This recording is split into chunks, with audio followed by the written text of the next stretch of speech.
Boring, ano kayong pwedeng gawin? Ako nga rin tol, ano kaya pwede gawin? Ay mga pre! Pasikat naman to. Boring na nga dito eh. Ba't kayo malungkot? Kaya nga pumunta dito para may gawin tayo eh. Ano naman naisip mo kalokohan? Payabangan na lang tayo ng lolo.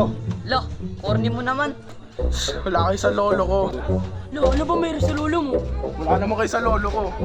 Sa sobrang talino, nagpatayo siya ng malaking bahay. Pagpasok niyo ng Lunes, nakakalabas na kayo Biyernes.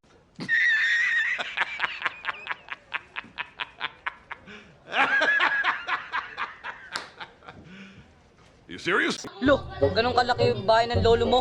Oo! Eh, wala yan sa bahay ng lolo ko. Lu, bakit? Gano'n ba kalaki bahay ng lolo mo? Sa sobrang laki ng bahay ng lolo ko, pag pumasok ka ng September, makakalabas ka December.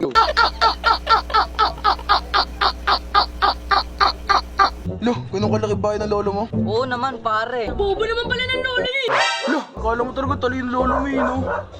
Siyempre naman, pag pumasok ka ng 2014, makakalabas ka 2019.